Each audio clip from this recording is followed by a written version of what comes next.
Tahun 1960-an di Indonesia berkembang jenis undian berhadiah legal yang dikeluarkan oleh Yayasan Rehabilitasi Sosial.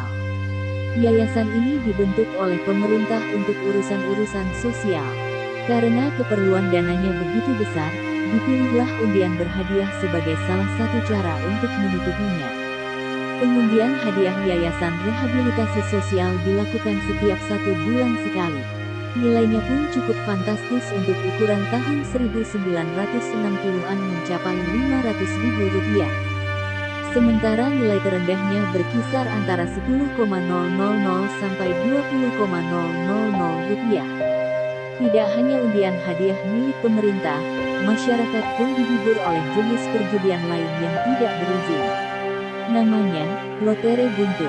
Cara memainkannya hanya dengan menebak 2 angka terakhir undian berhadiah yang dikeluarkan Yayasan Rehabilitasi Sosial. Lotere buntut ini bertebaran hingga ke pelosok-pelosok.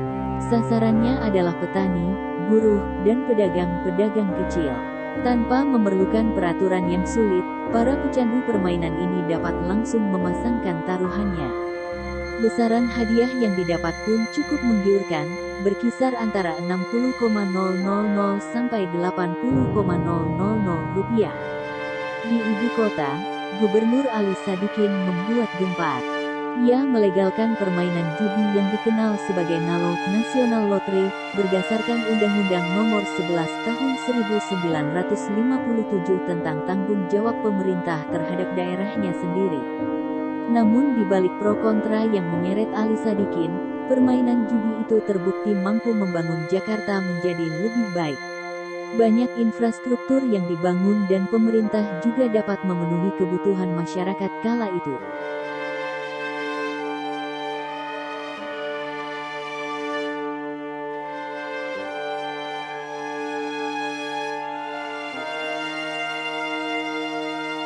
Minat masyarakat terhadap undian hadiah dan perjudian sangat tinggi. Hal itu tentu menguntungkan pemerintah dan para pihak terkait.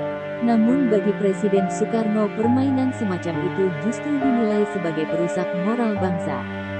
Kegiatan ini perjudian, sempat berhenti di tahun 1965 ketika Presiden Soekarno mengeluarkan Kepres Nomor 113 Tahun 1965 yang menyatakan lotre buntut bersama musik magnet merusak moral bangsa dan masuk dalam kategori subversi, tulis Denny J.A. dalam Menegakkan Demokrasi, pandangan sejumlah tokoh dan kaum muda mengenai demokrasi di Indonesia.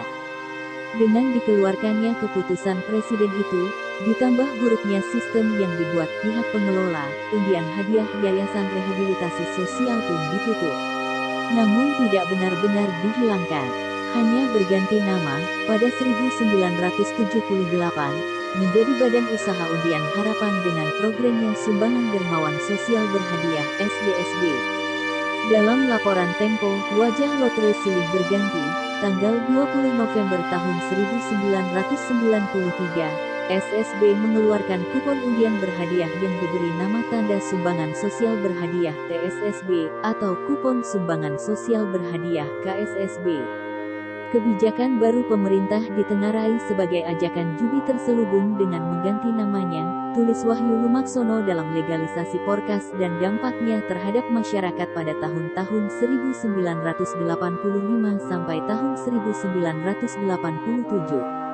Pada 1979 undian hadiah SSB diberlakukan. Sebanyak 4 juta kupon disebar, diundi setiap 2 minggu sekali. Pengelolaannya diserahkan kepada Yayasan Dana Bakti Kesejahteraan Sosial (YDBKS) yang berpusat di Jakarta.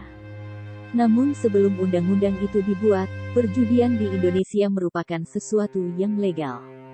Bahkan pemerintah menjadi fasilitator jenis perjudian lain yang disebut undian berhadiah.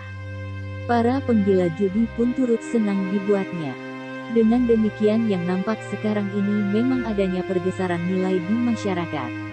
Segala macam para pembeli kupon hadiah ini akan bertaruh untuk 14 klub sepak bola di divisi utama. Setelah 14 klub melakukan pertandingan berjalan selama seminggu hadiah akan diundi. Pembagian hadiahnya, 50, 30, 20, berurutan penyelenggara tebakan pemerintah penebak. Banyak ditentang sejak awal diresmikan, Porkas mendapat banyak tentangan dari masyarakat. Walau tidak sedikit yang mendukung program judi legal pemerintah tersebut, para penentang menyebut pemerintah hanya membuat kedok untuk bermain judi. Sedangkan mereka yang mendukung menganggap program itu, mahasiswa pun semakin gencar melakukan aksi pertentangan. Bermula dari aksi protes mahasiswa UII Universitas Islam Indonesia Yogyakarta pada 1991 yang mendesak pihak universitas mengembalikan uang sebesar 100 juta rupiah yang diberikan YDBKS untuk pembangunan sarana pendidikan di kampus mereka. Gelombang protes memuncak saat beberapa kios yang menjual kupon SDSB di Jakarta dibakar. Mereka geram dengan pemerintah yang lambat mengambil keputusan untuk menarik seluruh kegiatan undian berhadiah tersebut. Peredaran kupon baru benar-benar dapat dihentikan pada tanggal 24 November tahun 1993. Para agen perjudian itu tidak lagi mengedarkan kupon SDSB maupun KSOB. Di hadapan anggota DPR, Menteri Sosial Endang Kusuma Intensuwono mengumumkan penghapusan undian berhadiah.